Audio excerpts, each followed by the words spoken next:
Яңалыклар чыгарылыш үз өчен башлап җибәрде. Студияда Алина Хисматуллина, хәерле кич. Һава торышы җайланды, эш темплары артты. Чалы юлларын куелган срокларга төзекләндереп бетерерләрме?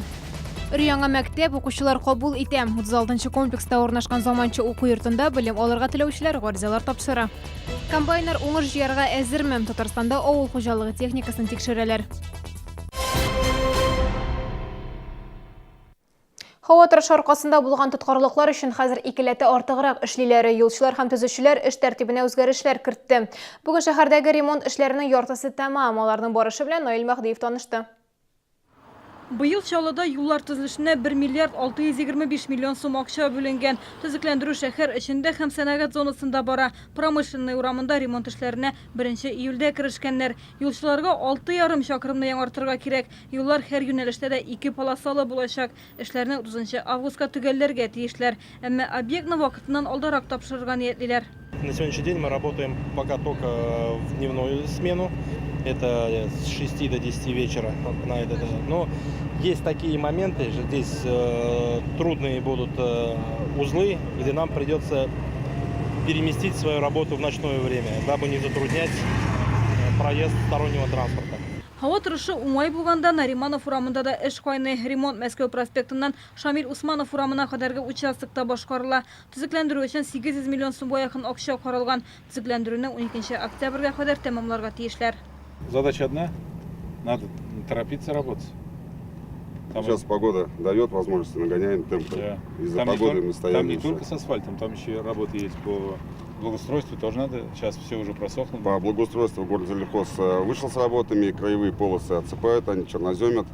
Мәскәү проспектын капиталь төзекләндерү кысаларында 6 җир асты аша чыгу юлында төзекләндерәчәкләр. Моның өчен республика бюджетыннан 25 миллион сум акча бүленгән. Шәһәр дә шул хәтле истәгән. Объектны 1 сентябрьгә кадәр куллануга тапшырырга телиләр. Сейчас вот плитку будем выкладывать, и стены обшивать, и навес. Все заканчиваем. Думаю, к концу августа закончим. Навесы согласовали, конструкцию согласовали, цвет согласовали. Да? По каждому. Да. Мы делаем примерно в стиле как по проспекту Мира. Да. Мәскәү проспектындагы капиталь төзекләндерү кысаларында трамвай юллары, проспектлар һәм җирле урамнар белән кисешкән урыннарда резин плитәләр урнаштырачаклар. Шул сәбәпле чиратлап юллар ябыла. Инде иртәгә Мәскәү һәм Биләев проспектлары киселешендә эшләр башланачак. Гүзәл Шихапова, Ленар Султанов, Яңалыклар. Төзелеш объектларын караган вакытта Наил Мәхдиев яңа төзелешче мәктәпкә дә барды. Белем бирү учреждениесендә 1000-нән артык баланың әти-әнисе гариза язган. Мәктәп 1224 балага исәпләнгән. Гаризалар әле августада кабул ителәчәк. Ремонт эшләре ничек бара? Безнең иҗат төркеме күреп кайтты. Журналистлар беренче тапкыр яңа мәктәпнең эшенә үтте. Бу шәһәрдә 2 бассейны булган бердән-бер мәктәп. Бинаның мәйданы 25 000 квадрат метр. Актлар залы КамАЗ мәдәният сараеныкы кебек. Вот актовый зал. Самый большой среди всех школ, 506. Масштабы впечатляют. Бүген бинаның эчке ягында эшлиләр, җиһазлар кайтара башлаганнар. На сегодняшний день оперативное выполнение где-то 850 миллионов. Миллиард 29, в том числе не монтируем оборудование 224. Это значит парты, кухонное оборудование, медоборудование и так далее, и так далее. На сегодняшний момент, значит, стадия чистовой отделки и оснащения оборудования. Яңа мәктәптә химия һәм биология фәннәрен тирәнтен өйрәнәчәкләр. Эшкә алдынгы укытучыларны чакыралар. 60-ка якын вакантлы урын бар. Мы в конкурсной форме отбираем педагогов и постараемся, так как школа инновационная, новая, много современных технологий, принять в эту школу самых лучших, высшей первой квалификационной категории с опытом работы, для того, чтобы здесь создать качественное образование в 36-37 микрорайонах. Быел мәктәпкә 35-36 комплекслардан 1 сыйныфтан 7 сыйныфка кадәрге балаларны кабул итәләр. Югарырак класслар быел булмаячак. 1 сыйныфта 300-дән артык бала укыячак. Алар өчен 12 кабинет әзерләнә. Әти-әниләрдән 1000 гариза кабул иткәннәр, урыннар бар әле. Гүзәл Шихапова, Ленар Султанов, Яңалыклар. Холы контрольны алкоголь сатуның законсыз очраклары хакында хәбәр итеп, чалалар акча эшли. Татарстанда алкоголь әйләнеше өлкәсендә закон бузылу буенча 762 хәбәр кергән. Искәртеп үтик, хәбәрләрне дәүләт хезмәте порталының халык контроле бүлегендә калдырырга була. Премия күләме җинаятьне ачу түренә карап 1000-нән 3000 сумга кадәр. Хәбәрдә фото булырга тиеш, бу мәҗбүри шарт. Хәбәр алынгач, дәүләт алкоголь инспекциясе планнан тыш тикшерү уздыра. Хәбәр расланса, акт буенча беркетмә төзелә, ә хәбәр авторына премия түләнә.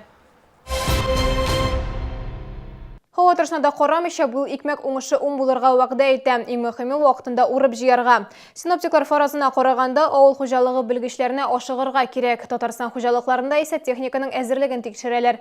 Бүген авыл хуҗалыгы министрлыгы вәкилләре Тукай районына килде.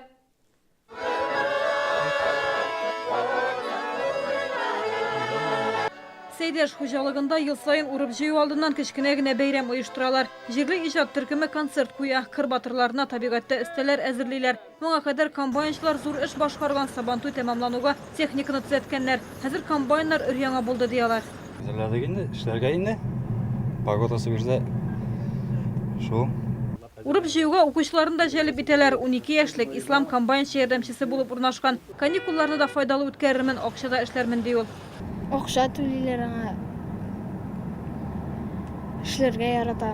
Быел комбайнчыларга иртәдән кичкә кадәр эшләргә туры килергә мөмкин. Уңыш мул, 2 тапкыр күбрәк көч куярга кирәк. Һава торышы да үзгәрүчән. Узган елда комбайннар кырга 20 июльдә чыккан булса, быел урып җыюга 5 августан да иртәрәк тотына алмыйлар. Район буенча караганда да, менә һәрбер хуҗалык менә шушылай иттереп комбайн паркын, менә шулай иттереп автомашиналар паркын, ындыр табакларын әзерләү белән бик мәшгуль. Бүгенге көндә менә карыйбыз бу хуҗалыкның әзерлеген инде. Басудагы иҗи безнеке түгел, ансы амбардагысы безнеке диләр. Шуңа күрә инде бик зур иштира алда бер-беребезне аңлап, специалистлар, комбайнерлар бер дини кулак кылып җибәрәләр бит. Шулай итеп эшләсәк кенә бу җирне чыгып була. Тукай районының барлык хуҗалыкларында да диярлек техниканы тикшергәннәр инде. Урып җыюга керешкәнче аграрийлар тирлек азыгын әзерләп куярга тиеш. Иң җаваплы вакытта башка проблемалар турында уйларга вакыт булмаячак. Гүзәл Шихапова, Ленар Султанов, Яңалыклар. Татар драма театры Татарстан хакимиятеннән 500 мең сумлык грант отты. Республиканың мәдәният министрлыгы бу буйрыкка әле бүген генә кул куйды. Мондый акча Татарстандагы 6 иң яхшы мәдәният бинасына бирелде. Татар драма театры җитәкчелеге белдерүенчә, бу акчалар яратып калган ярлар әсәрен сәхнәләштерүгә тотылачак. Репетициялар 8 августта башлана, тамашачылар спектакльне октябрьдә театрның яңа сезоны ачылганда күрә алачак. Алабуга дәүләт музей тыюлыгында төрле халыкның йолаларын һәм гореф-гадәтләрен күрергә мөмкин. Алар рәсем сәнгате аша җиткерелә. Бу көннәрдә күрше шәһәрдә заманча сәнгать буенча арт-симпозиум узды. Россия, Төркия, Венгрия, Казахстаннан һәм башка илләрдән 50-гә якын рәссам җыелды. Очрашу барышында яңа әсәрләр иҗат ителде, соңыннан алар Алабуга музей фондына тапшырылды. Күргәзмә залына килеп керү белән кунакларны Утмурт ансамбле каршылый. Җырчыларны симпозиумга килүчеләр алып килгән. Бу чарага милли рух өстәр өчен диялар. Залда исә бөтен дөнья рәссамнарының эшләре урын алган. Бирдә төрле әсәрләр тәкъдим ителә. Төрек рәссамының Эбро суда рәсем ясау технологиясе буенча иҗат ителгән картинасы аеруча игътибарны җәлеп итә. Burada sadece muhteşem. Мин башка рәссамнарның эшен карарга гына килмәдем. Минем өчен картиналарны иҗат итү процессы белән танышу, тәҗрибә уртаклашу мөһим. Булар исә симпозиумда катнашучыларның эшләре 10 көн эчендә иҗат иткәннәр. Алабуга музей тыюлыгы фонды барлыгы 100-дән артык картина һәм башка арт-объектларга баеган. За те 12 лет мы провели 18, во-первых, 12 симпозиумов и 6 творческих лабораторий. Мы воссоздали уникальную технику, писали Спасскую ярмарку. Йолалар һәм гореф-гадәтләр күргәзмәсе 19 августка кадәр дәвам итә. Кунакларны дүшәмбедән кала һәр көнне көтәләр. Музей Алабуга шәһәре Казан урамы 24-нче йортта урнашкан. Бу сезгә искәртү соңгы мәгълүматыбыз иде. Мин Алина Хисматуллина сезнең белән сау булашам. Игътибарыгыз өчен рәхмәт.